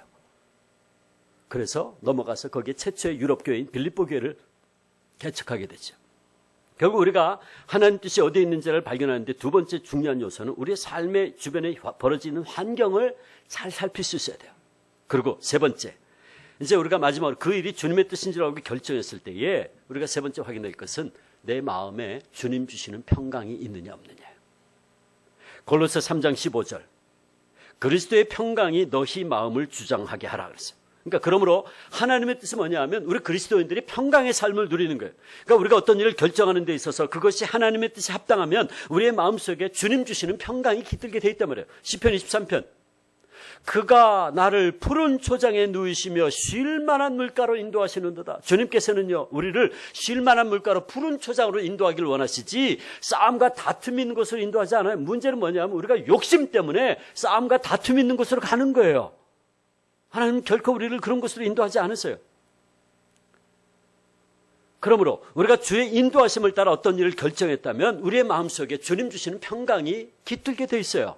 그렇다면 이거 다시 뒤집어서 생각해 보면 이래요. 우리가 어떤 일을 결정했는데도 계속해서 뭔가 두려워, 찝찝해요. 다시 생각해 봐야 돼요. 왜? 내 욕심을 따라 결정했을 확률이 높아요. 디모데 후서 1장 7절 하나님이 우리에게 주신 것은 두려워하는 마음이 아니라 그랬어요. 근데 자꾸 두려워. 내가 내 욕심을 따라 결정했을 확률이 높다 그 말이에요. 그리고 지금까지 말씀드린 이 세 가지, 기도하는 가운데 말씀 묵상하고 주변의 환경을 살피고 내 마음속에 주님 주신 평강이 있느냐 없느냐, 이 세 가지는 각각 따로 떨어지는 게 아니에요. 함께 삼위일체적으로 맞아떨어질 때에 그것은 하나님의 뜻에서 크게 벗어나지 않을 겁니다. 저는 제 짧은 생에 살아오면서 늘 이렇게 추구해왔고 하나님께서 늘 제게 말씀해 주셨어요. 때로는 많은 경우에 제가 원하던 것, 제가 생각하던 것이 아닌 다른 것을 말씀을 주신 적이 많아요. 그럼 제가 하나님 이거 제가 원하는 것이 아닌데요. 이거 제가 생각했던 것이 아닌데요. 그런 경우 많았어요. 근데 그럼에도 불구하고 주님, 제가 이거 분명히 제가 기도하는 가운데 말씀 묵상하는 가운데 제가 이렇게 했는데 주님 말씀하시니 그럼 좋습니다. 그럼 제가 그대로 하겠습니다. 이거 내가 원하는 거 아니었지만 그러고 나서 지내놓고 보면 사실은요, 제가 생각했던 것 이상으로 하나님께서 합력해서 이루시는 것을 여러 번 경험했어요. 그래서 제가 어제 잠깐 소개했지만 저는 정말 하나님께서 당신이 사랑하는 백성들을 얼마나 섬세하게 계획하시고 보호하시고 섭리하시고 인도해 주신 분이신가 하는 것을 저희 집안의 역사를 통해서 너무나 분명히 한번 깨달은 적이 있어요. 제가 어제에 이어서 간증을 좀 하겠습니다. 저희 집에는 순교자가 두 분이에요. 한 분은 제가 어제 소개했던 주기철 목사님, 저희 할아버님이시고, 또 한 분은 주 목사님 아들만 사형제였어요. 제일 큰 아버님. 6.25 때 평양 근교에 김제라는 곳에서 그 당시 500여 명 출석하던 교회 담임 목회를 하다가 김일성 정권 반대해서 6.25 터지자마자 끌려가서 산채로 매장돼서 대를 이어 순교하셨어요. 두 분 얘기를 참 많이 들었어요. 저는 주 목사님의 셋째 아들의 아들입니다. 어렸을 때부터 부모님들 통해서 또 삼촌들을 통해서 아버님들 고생했던 이야기, 물론 할아버님 고문당했던 이야기, 참 많은 얘기를 들으면서 자랐어요. 근데 언젠가 한번 제가 사춘기에 접어들면서, 아마 제가 고등학생 때였던 것 같아요. 제 마음속에 한 가지 질문이 탁 생겼어요. 근데 그 질문이 저를 오랫동안 괴롭혔습니다. 해결되지가 않았어요. 그 질문이 뭐냐 하면, 할아버님은 믿음을 지키고 순교하심으로 순교의 멸관을 쓰셨지만 엄밀하게 말하면 가족들은 그로 인해 버림받은 것이 아닌가. 제가 그 생각이 탁 들었어요. 근데 정말 가족들은 버림받았더라고요. 사랑하는 남편이, 사랑하는 아버지가 하루도 멀다고 붙들려 감옥에 들어가시고, 그리고 교회는 강제로 문이 닫히고, 가족들은 평양의 그 추운 겨울에 영하 20도 25도 넘어가는데 말이에요. 사택에서 쫓겨나서 갈 곳이 없이 헤매고, 도대체 가족은 뭐냐 말이에요. 제 어린 마음에 가족들은 완전히 팽개쳐졌더라고요. 완전히 버림받았더라고요. 이해가 안 됐어요. 참 많은 얘기를 들었는데, 그 추운 겨울에 먹을 것은 없고 방은 냉골인데 할아버님 감옥에 들어갔으면 할머니는 뻑하면 일주일 금식기도 선포하는 거예요. 그러면 벌써 제일 큰 아버님 그때 청년이니까 신사참에 반대하는 그때 숨어서 도망다니고, 저희 둘째 아버님은 그 당시 정주 오산학교에 그 조만식 장로님 교장으로 했던 오산학교에 가 있었고, 저희 집에는 이제 초등학교 5, 6학년인 저희 아버님, 그리고 숙부님 1, 2학년 때. 그럼 이제 저희 둘째 아버님 오산학교에 다니다가 일제시대 때 중고등학생인데 방학 때 딱 집에 들어오면 어머니가 뻑하면 금식기도 일주일 선포하고 그냥 먹을 것도 없었지만 싹 다 치워버린대요. 그거 기도해야 되는 거예요. 그러면 일제시대 때 또 한참 중고등학생이라고 저희 둘째 아버님 이제 한참 컸잖아요. 사춘기잖아요. 그러니까 저 엄마한테 대드는 거예요. 왜 우리한테 맨날 이렇게 엄마 강제로 이렇게 밥도 안 주고 맨날 이렇게 이러냐고 하면서, 그 동생들 얘네들 뭘 안다고 어머니 이러시냐고 막 싸우고 그러다가 집 뛰쳐나가고. 그래서 제일 만만한 건 저희 아버님하고 저희 숙부님, 초등학생들이니까. 어머니가 밥도 안 주면서 기도해. 그러면 어떻게 해요? 기도해야지. 별 수 있어요. 그럼 이제 기도한다 그러다가 둘이서 추우니까 부둥켜 안고 뗄 감도 없었고, 그 냉골에 말이에요. 그 추우니까 둘이서 부둥켜 안고 그리고 기도한다 그러다 쓰러져 지쳐 자고. 그럼 집 뛰쳐나간 둘째 아버님 살짝 밤에 들어와가지고 풀빵 같은 거 사가지고 와서 화장실 석가래 위에다 올려놓고 저는 동생들 부르는 거예요. 야, 화장실 간다고 가서 먹어라. 그럼 저희 아버님하고 저희 숙부님하고 나와가지고 화장실 가가지고 그 깡깡으로 풀빵을 가지고 손에 호 녹이면서 먹는데 그게 그렇게 꿀맛이었대요. 근데 그게 뭐 꿀맛이었겠어요? 재래식 화장실에서. 우리 청년들은 재래식 화장실 경험해 보셨나요? 굉장히 구수합니다. 이건 애교 섞인 이야기예요. 그리고 사택에서 쫓겨났죠. 나중에 평양 노회가 목사님 파문시켰어요. 그 파문시키자마자 형사들하고 평양 노회 목사님들이 와가지고요, 다 쫓아냈어요. 그 당시 저희 팔순, 저희 증조 할머님, 문지방 붙들고 이거는 하나님께서 내 아들 주목사에게 준 집인데 너희들이 나가라 마라 못한다면서 부둥켜 안고 있는데 팔순 할머니가 무슨 힘이 있나. 형사 둘이 와가지고 달랑 들어다가 밖으로 집어 던져버렸어요. 그 쫓겨났어요. 그 다음부터 13번을 이사를 다녔어요. 어느 집에 단칸방에 새 들어가 있으면 저 형사들이 와서 집주인 협박하는 거예요. 너도 감옥 갈래? 어떻게 해요? 나가주세요. 나중에는 받아주는 데가 없어가지고 그 영하 20도 내려갔는데 평양에서 거적대기 깔아놓고 지냈던 적이 여러 번 있었다 그러더라고요. 그리고 배급 딱 끊어버리고, 일제시대 때 배급제도였잖아요. 배급 딱 끊어버리고 아무도 못 도와주게 감시하는 거예요. 교회에서 장로님들이나 혹은 교인들이 목사님 가족 어디 있는 걸 알고서는 가서 도와주다가 걸리면 또 장로님 끌려가서 일주일 동안 고문당하고 감옥살이하고 얻어맞고 아무도 못 도와주겠어요. 그 나중에는 어른들이 못하니까 아이들 심부름을 시켰더라고요. 초등학교 다니는 아이들 심부름 시켜가지고 그때도 일제시대 때 이북에는 옥수수 텃밭들을 이제 집에서 해가지고 배급제니까 늘 모자라잖아요. 그 옥수수 텃밭을 갖고 와가지고 옥수수 뭐 많이 가져가지도 못하죠. 불룩 튀어나오면 또 들키니까 애들이 뭐 가져갈 수도 없고 손에 한 옵 정도 든 살짝 가지고 가다가 목사님 가져오는 단칸방에 새 들어있다는 거 알고서는 가다가 담벼락으로 집어 던지고 도망가고. 제가 소망교회에서요 한 번 이 간증을 한 적이 있었어요. 근데 그때 예배 끝나고 나서 85세도 넘으셨던 것 같아요. 권사님 한 분이 제 손을 붙잡고 막 하염없이 우시는 거예요. 그 권사님 왜 이렇게 우시냐 그랬더니 권사님 하신 말씀이 당신이 어렸을 때 아버지 심부름을 그 일을 한 적이 있다는 거예요. 제가 우리 소망교회에서 그런 분 그 권사님 만났어요. 그 제 아버님 얘기가 아침에 일어나서 나가면 마당에 뭐라도 떨어져 있으면 옥수수라도 좀 떨어져 있으면 그날은 옥수수 죽이라도 먹는 날이고 없으면 하루 종일 굶어야 돼요.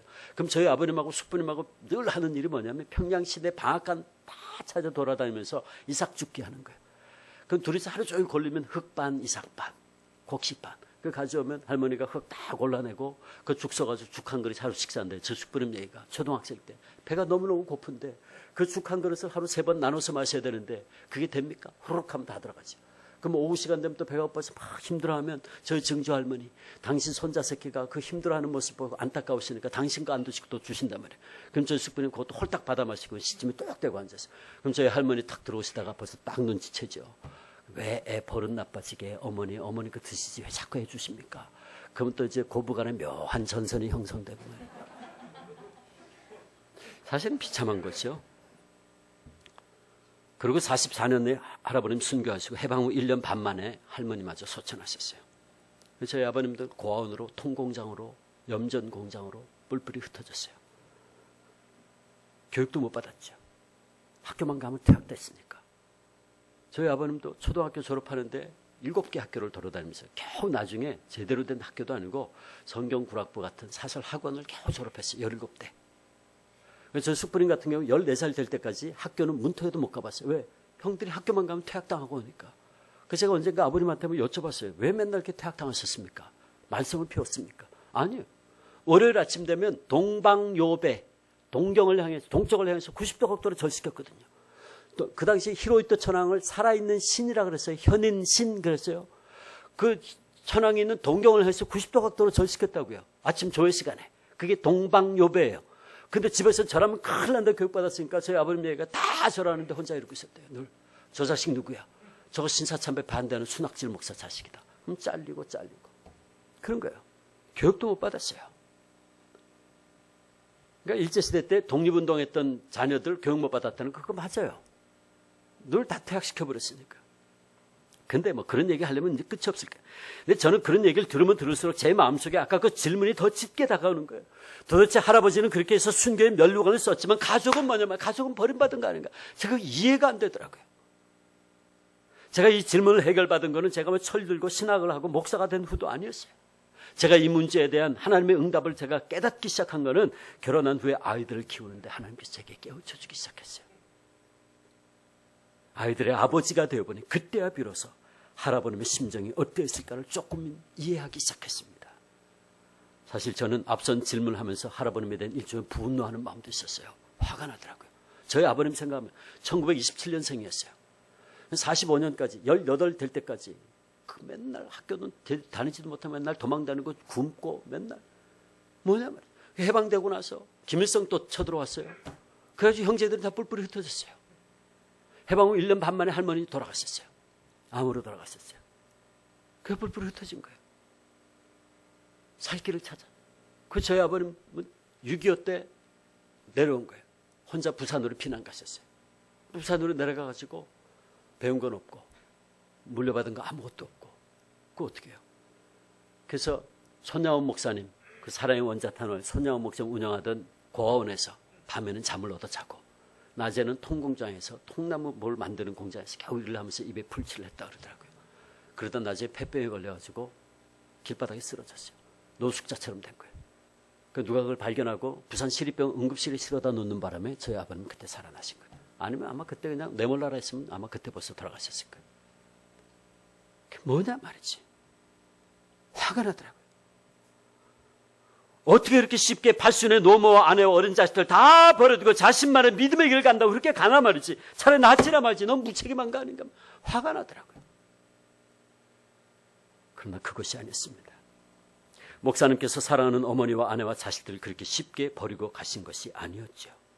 목사님이 이 문제로 인해 얼마나 고통과 번민 가운데 있었는가 하는 것을 제가 미처 깨닫지 못했던 것이었어요. 저는 언젠가 저희 아이들을 보다가 갑자기 목사님께서 남기신 유언가도 같은 설교가 생각이 났어요. 목사님 5번 끌려갔다 나왔다 그랬죠. 감옥에 만 5년 4개월, 7년 동안 끌려갔다 나왔다 환란의 세월이었어요. 마지막 5번째 끌려가시기 전에 5가지 종목의 나의 기도라는 유언 설교를 하셨어요. 5가지 종목의 나의 기도. 그는 그 설교를 울면서 했어요. 그리고 그날 그 설교를 들었던 평양 산저연교회 2,000여 명의 교인들은 울음바다가 됐었다고 합니다. 제가 그 설교의 3번째 대지를 이 시간 여러분들에게 읽어드리겠습니다. 3번째 대지가 노모와 처자와 교우들을 주님께 부탁합니다 하는 제목이에요. 나는 80이 넘은 어머님이 계시고 병든 아내가 있고 어린 자식들이 있습니다. 아들로서의 의무도 중요하고 가장으로서 아비된 책임도 무겁습니다. 자식을 아끼지 아니하는 부모가 어디 있으며 부모를 생각지 아니하는 자식이 어디 있겠습니까? 내 어머님이 나를 낳아 애지중지 키워주시고 가르쳐주시는 애 태산같이 높습니다. 어머님을 복양하지 못하고 잡혀다니는 불효자의 신세, 어머님 생각이 더욱 간절합니다. 내 어머님이 금지 억엽으로 길러주신 이 몸이 남의 발길에 채이고 매맞아 상할 때 내 어머님 가슴이 얼마나 아프실까? 춘풍추 비바람이 옥문에 뿌릴 때에 고요한 밤 달빛이 철장에 새어들 때 어머님 생각 간절하여 눈물 뿌려 기도하였습니다. 어머님을 복양한다고 하나님의 계명을 범할 수도 없습니다. 주님 십자가에 달리실 때 당신의 아픔도 잊으시고 십자가 밑에서 애통하는 어머니 마리아를 제자 요한에게 부탁하시던 주님 심정 어떠하였습니까? 십자가 밑에서 가슴치며 애통하시는 성모 마리아의 아프신 가슴은 어떠하였을까? 당신 어머님을 요한에게 부탁하신 주님께 내 어머님도 부탁합니다. 불효한 이 자식의 복양보다 무소불능하신 주님께 내 어머님을 부탁하고 나는 주님의 자취를 따라가렵니다. 연약한 나를 붙들어 주옵소서. 사랑하는 나의 어머님을 80이 넘어 늙으신 내 어머님을 자비하신 주님께 부탁합니다. 남편이 아내를 사랑하고 아내가 남편을 연모하는 것은 인지상정입니다. 내 아내는 병약한 사람으로 일생을 내게 바쳤지만 나는 남편 된 의무를 못합니다. 병약한 아내를 버려두고 잡혀다니는 이 내 마음 또한 애처롭습니다. 주님께서 당신의 신부 되시는 어린 교회를 뒤에 두고 골고다로 나가시는 심정이 어떠하셨습니까? 병든 내 아내도 주님께 부탁하고 불초의 내 몸은 주님의 자취, 주님의 눈물 자취를 따라가렵니다. 연약한 나를 붙들어 주옵소서. 세상에 제 자식을 돌보지 않는 자 어디 있으며 자기 아버지를 의지하지 않는 자식이 어디 있겠습니까? 나도 4명의 아들이 있고 그 중에는 어린 것도 있습니다. 아버지로서 자식을 키우고 가르칠 의무를 다하지 못하고 우는 어린 것들 뒤에 두고 잡혀다니는 마음 또한 애처롭기 그지없습니다. 아버지가 나라의 역적으로 잡혀 죽으면 그 자식들이 어디서 어떻게 살 수 있겠습니까? 짐승도 제 새끼를 사랑하거늘 어린 자식 떼어두고 죽음의 길을 떠나야 하는 이내 마음 끝없이 비참합니다. 주님 십자가를 지시기 전날 밤에 당신의 자식 같은 제자들을 앞에 모으시고 위로하시는 말씀 한마디 한마디가 눈물 어린 말씀이었고 교훈하시는 말씀이 피 끓는 소리였습니다. 어린 자식과 같이 연약한 제자들 뒤에 두고 십자가에 달리시는 주님의 마음은 어떠하였을까? 연약한 제자들을 뒤에 두고 골고다로 향하신 주님께 나의 자식들을 부탁합니다. 어린 자식들을 주님 품에 부탁합니다. 나에게는 주님께서 맡기신 양떼, 나의 사랑하는 교우들이 있습니다. 그런데 나는 저들을, 내 양떼들을 뒤에 두고 다시는 돌아오지 못할 길을 떠나야 합니다. 험한 세대, 악한 세상에 이리 때 가운데 내 양들을 두고 가야 합니다. 맡기나이다, 맡기나이다. 내 양들을 대목자장 되시는 예수님의 손에 맡깁니다. 나의 어머님도 주님께 부탁합니다. 나의 병든 아내도 주님의 손에 부탁하는 것이 이 못난 사람의 도움보다 좋을 줄 압니다. 나의 어린 자식들을 자비하신 주님의 품에 두는 것이 변변치 못한 아비의 손으로 기르는 것보다 복될 줄로 믿습니다. 나의 양떼도 선한 목자 주님께 부탁합니다. 병들고 상한 자를 주님이 싸매어 주시고, 길 잃고 헤매는 자를 주님 손수 인도하여 주시고, 낙심하고 범죄한 자를 주님의 보혈로 사유하여 주시옵소서. 악하고 험한 세상에 양떼를 두고 가는 이내 마음 참아 못할 일입니다. 저들이 사망의 음침한 골짜기를 지날 때에 주님 지켜주시옵소서. 나의 늙으신 어머님과 나의 병든 아내를 주님께 부탁하고, 나의 어린 자식들과 나의 사랑하는 양떼들을 자비하신 주님께 부탁합니다. 그리고 나는 마지막으로 이 산정현 강단을 떠나지 않을 수 없습니다. 주님을 따라, 주님을 따라, 주님의 피자치를 따라가려 합니다. 사랑하는 나의 교우 여러분, 나는 내 어머니, 내 아내, 내 자식들을 여러분에게 짐되게 할 마음은 없습니다. 다만 무소불능하신 하나님께 부탁할 뿐입니다. 여러분, 사람이 제 몸의 고통은 견딜 수 있으나 부모와 처자를 생각하고 철석 같은 마음도 변절하는 경우가 많습니다. 어린 자식들의 우는 소리에 순교의 길에서 돌아선 자들도 허다합니다. 그러나 인간의 얽히고 얽힌 인정해 주리여, 나를 얽어매지 말라. 주님 따라가는 나를 얽어매지 말라. 부모나 처자를 예수보다 더 사랑하는 자는 예수께 합당치 아니합니다.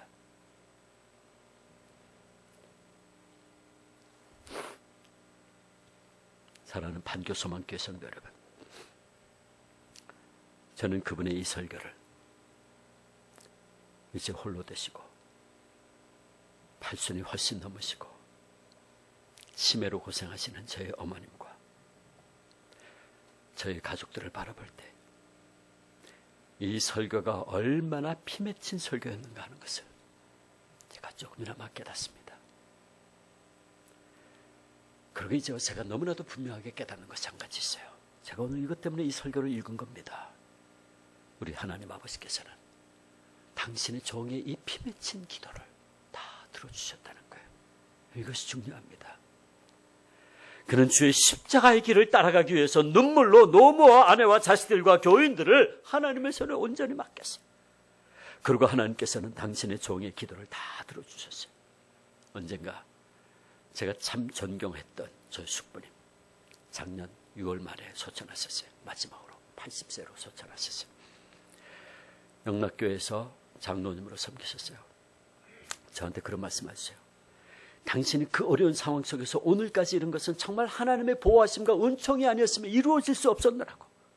아버지는 순교하시고 해방 후에 어머니마저 유방암으로 돌아가신 난 후에 누구 하나 돌봐주는 사람이 없었대요. 그래서 어린 형제들은 뿔뿔이 흩어졌죠. 고아원으로, 통공장으로, 염전공장으로 흩어졌어요. 그리고 6개월 겪었어요. 얼마나 고생을 했는지 저희 숙부님은 젊어서 2번 자살을 시도했었다 그러더라고요. 너무 삶이 고달팠어요. 그러나 그때마다 하나님께서는 저희 숙부님을 지켜주셨고, 당신의 종의 간구를 들으사 그에게 영육간에 많은 복을 주셨어요. 언젠가 그분이 제게 그런 말씀도 했어요. 고아였던 내가, 아무런 세상적인 힘도 권력도 빽도 없던 내가 오늘 이 자리에 온 것은 정말이지 기적이고 하나님께서 내 아버지의 그 눈물의 기도를 들어주셨기 때문이었다. 그는 그렇게 고백했어요. 극동시엘 석유회사, 극동건설, 극동도시가스 CEO로 오랫동안 일하셨어요. 60에 은퇴를 하셨어요. 근데 그 계기가 있었더라고요. 60에, 근데 갑자기 당신 아버지 생각이 나더래요. 정신이 번쩍 들더래요. 내가 언제까지 돈 벌겠다고 이러고 앉았나? 갑자기 정신이 번쩍 들더래요. 60에 은퇴를 했었어요. 그래도 극동방송에 김장한 목사님 와서 좀 도와달라고 해서 극동방송 후원의 이사장으로 들어갔었어요. 근데 나중에 아예 상임이사로 좀 도와달라고 해서 상임 부사장으로 들어갔어요.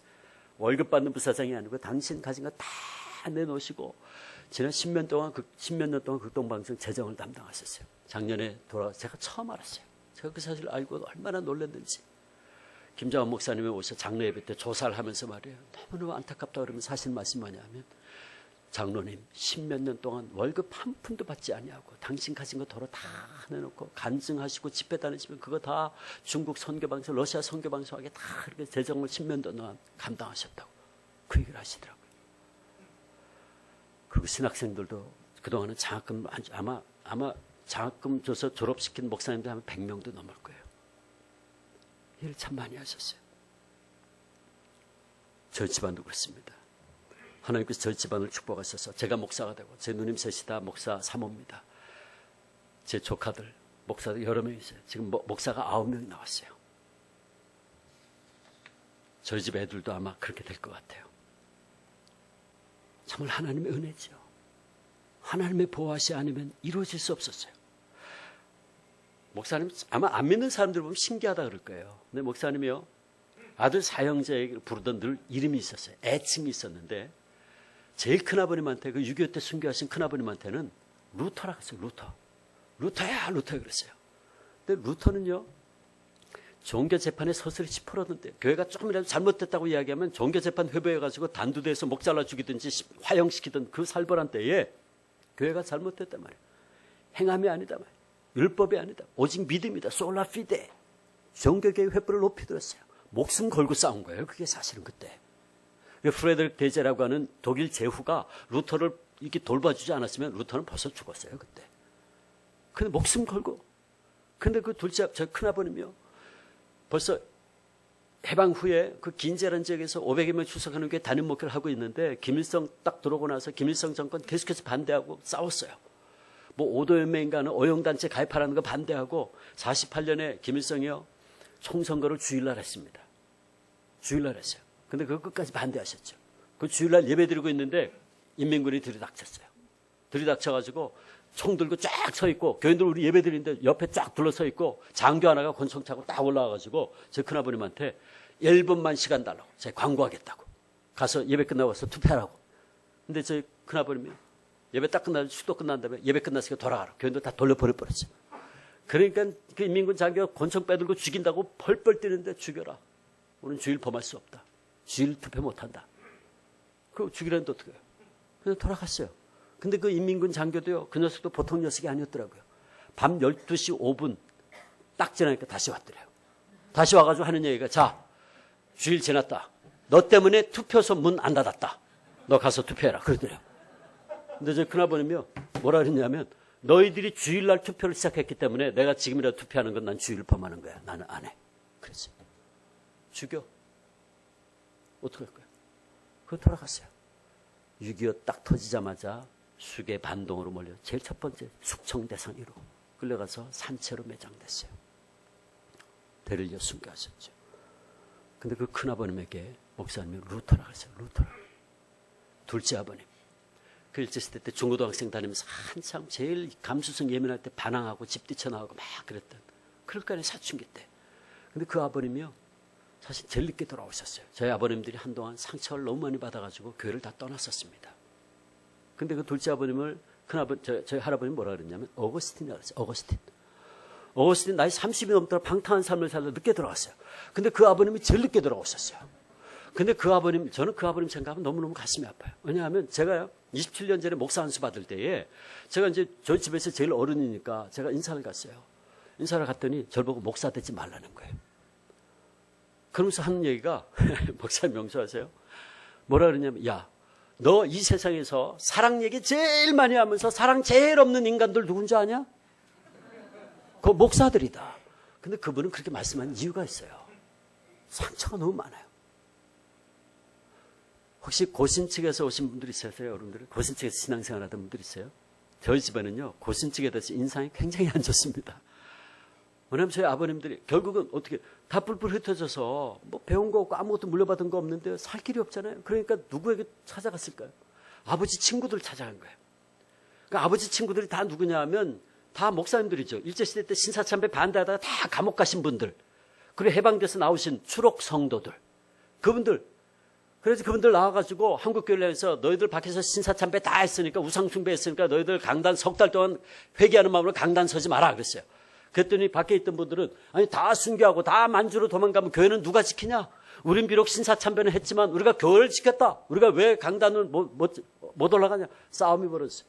그러니까 그 수록 성도들이 그러면 너희들하고 신앙생활 못하겠다고 따로 떨어져 나가서 만든 게 고신교단입니다. 이게 고신이에요. 그러니까 저희 아버님들은 이제 그 아버지의 친구들이니까 그분들 찾아갈 수밖에 없죠. 그런데 무슨 이유인지 모르지만 하나같이 다 차갑게 거절당했대요.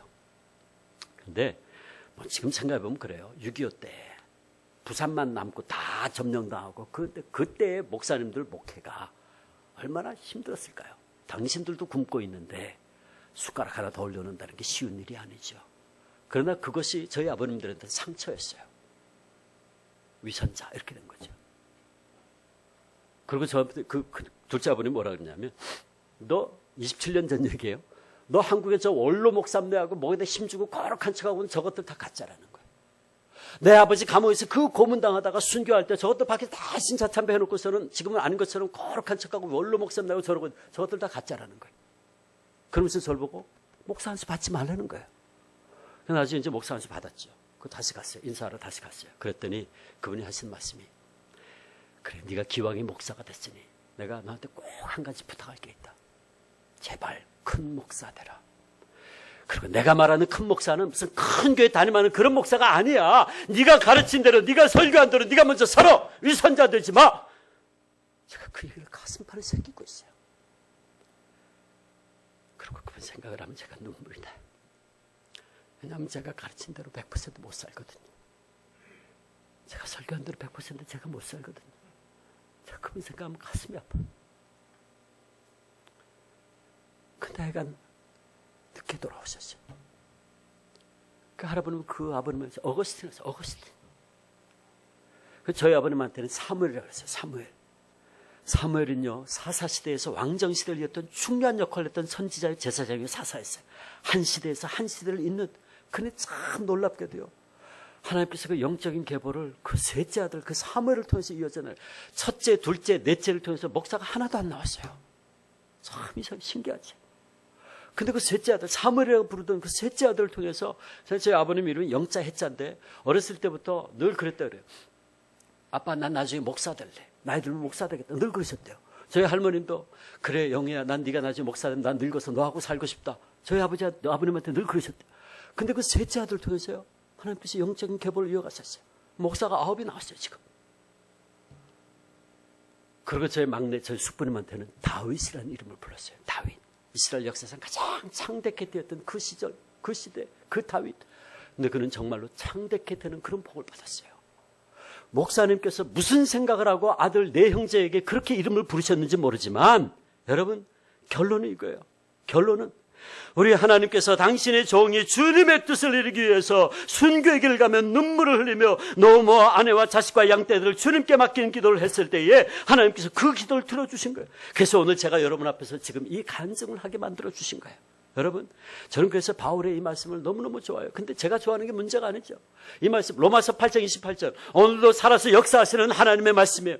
우리가 알거니와 하나님을 사랑하는 자 곧 그 뜻대로 부르심을 입은 자들에게는 모든 것이 합력하여 선을 이루느니라. 아멘. 그렇습니다. 하나님을 사랑하는 사람들, 하나님의 섭리와 뜻 가운데 있는 사람들은 세상에 어떤 것들도 합력해 선을 이룬다는 거예요. 우리의 고통도 눈물도 절망도 실패도 심지어는 순교와 같은 죽음조차도 우리 하나님의 손에 붙들림 바 되어지면 합력하여 선을 이루고 열매를 맺게 된다 그 말이에요. 여러분 앞에 서 있는 제가 그 작은 증거입니다. 그래서 저는 늘 고백해요. 저는 아무것도 아닙니다. 저는 열매 먹고 사는 사람입니다. 저는 정말 열매 먹고 사는 사람이에요.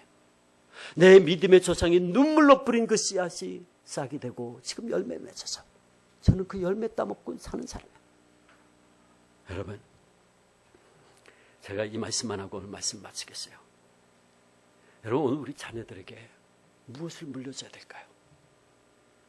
저 숙부님이 해방 후 1년 반 만에 할머님 돌아가셨는데 유방암이었어요. 암이 원래 스트레스잖아요. 그 당시에 평양 산정교회 장기려 박사님, 한국의 시바이처라고 하는 장기려 박사님이 거기 집사였어요. 장 박사님이 수술을 하셨는데 수술 끝난 다음에 저 숙부님 14살 때, 형들은 다 뿔뿔이 흩어서 지금 아무도 없고 저희 숙부님만 14살 때 이제 학교도 못 가고 그러고 있는데 그 장 박사님 부르시더래요. 갔더니 광자 조자인데 저 숙부님이 광조야 준비해라 그러시더래요. 그 얘기를 듣는데 앞이 캄캄하더래요. 14살 될 때까지 학교는 문턱에도 못 가보고 형들은 어딘지도 모르고 이제 할머니마저 돌아가시면 난 어떻게 사나. 배운 것도 없고 물려받은 것도 없고 아무것도 없는데 앞이 캄캄하더래요. 그래가지고 실망을 한 채 앉아있는데 어머님은 이제 오늘 내일 하고 계시는 거고 하루는요 김일성이 사람을 보냈대요. 사람 보냈는데 뭘 잔뜩 가지고 왔더래요. 김일성이 들어오자마자 붉은색으로 든 이북돈 현찰로 많이 찍었거든요. 돈다발하고 집문서 땅문서 지주들한테 뺏은 거 딱 가져오고 표창장 그래서 탁 펼치면서 아 이거 주기철 선생께서 항일운동하다가 옥사하셨기 때문에 장군님이 내린 하사품입니다. 그거 가져왔더래요.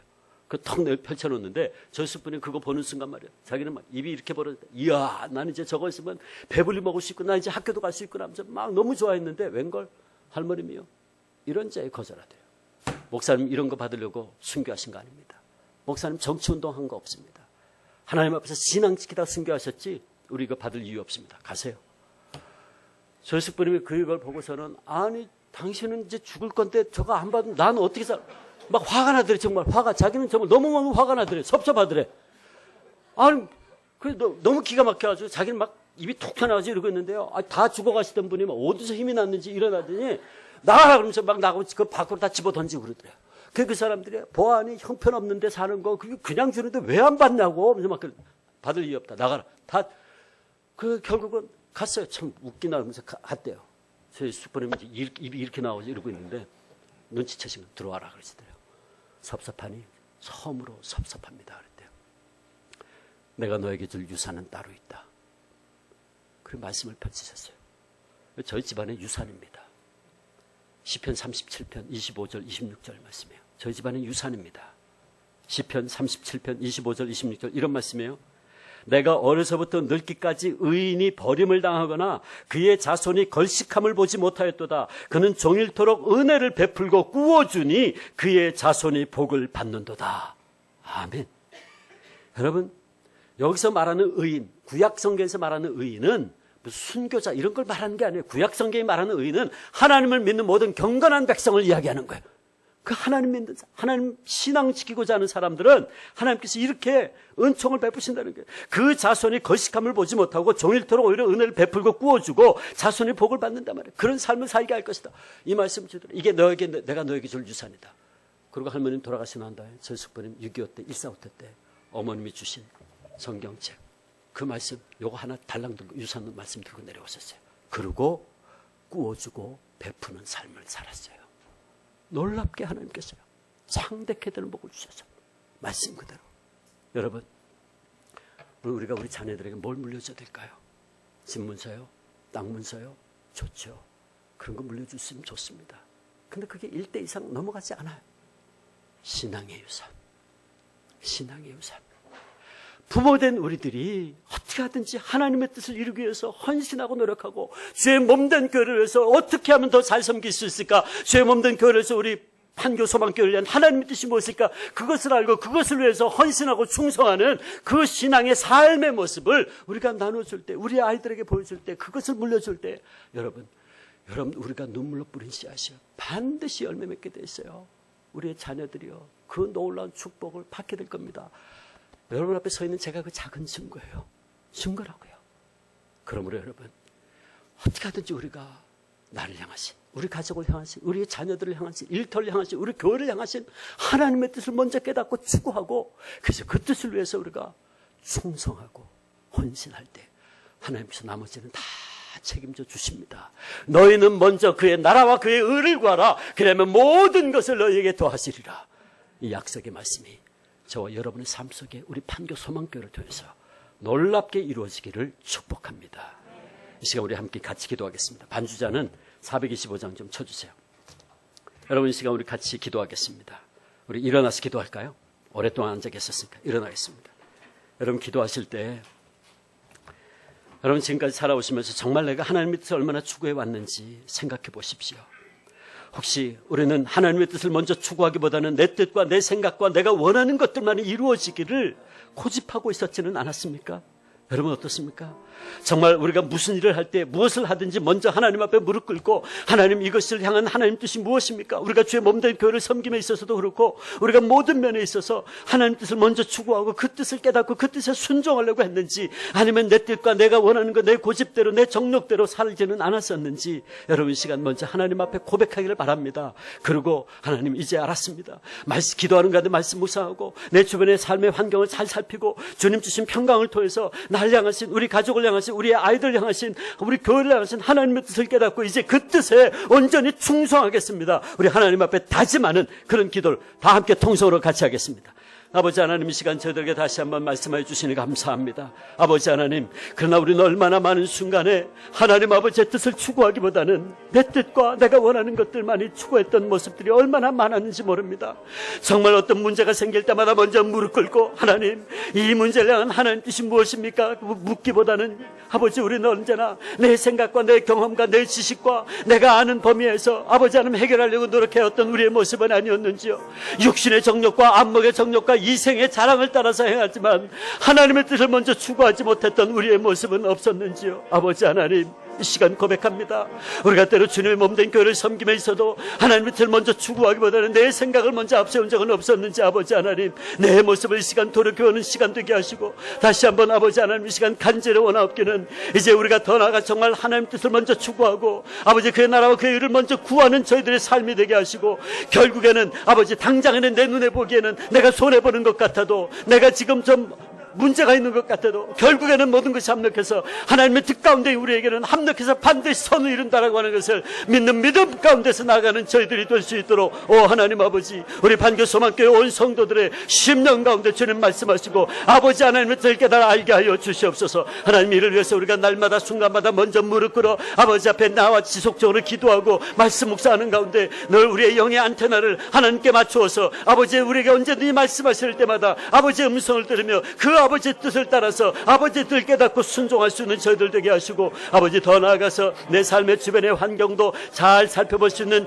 영적인 분별력을 영적인 안목을 아버지 하나님 사랑하는 성도들에게 허락해 주시옵소서. 그래서 우리가 상황 판단도 잘 할 수 있도록 하시고 아버지 하나님 늘 주님 주시는 평강을 내 마음속에 확인함을 통해서 아버지 우리가 이 세 가지를 통해서 나를 향하신 우리 가정을 향하신 우리 자녀들을 향하신 우리 교회를 향하신 이 민족을 향하신 하나님 아버지의 뜻을 깨닫고 그 뜻을 추구해 나가며 그 뜻에 순종하는 저희들이 되게 하여 주시옵소서. 때로는 우리가 기도할 때에 내가 원하던 것 내가 생각하던 것이 아니라 할지라도 오 하나님 아버지 하나님께서 분명히 우리에게 말씀해 주시면 우리가 그 뜻에 순종하게 하시고 결국은 합력하여 놀라운 선을 이루시는 하나님의 역사를 바라보며 그 하나님의 역사를 날마다 순간마다 체험하며 할렐루야 할렐루야 하나님께 영광을 돌리며 열매를 드릴 수 있는 우리의 삶이 되게 하여 주시옵소서. 오 아버지 하나님 사랑하는 우리 반교 소망교회 특별히 어린아이들 우리의 자녀들을 주님의 손에 올려드립니다. 주님 받아 주시옵소서. 저들을 주님의 뜻 가운데서 인도하시고 당신의 섭리 가운데서 우리 아이들을 온전히 주장하시고 인도하여 주시옵소서. 할렐루야. 주님 감사합니다. 찬양합니다. 우리 반교 소망교회를 통해서 하나님 아버지의 놀라운 뜻이 이 땅에 전파되어지는 역사가 있게 하여 주시옵소서. 예수님의 이름으로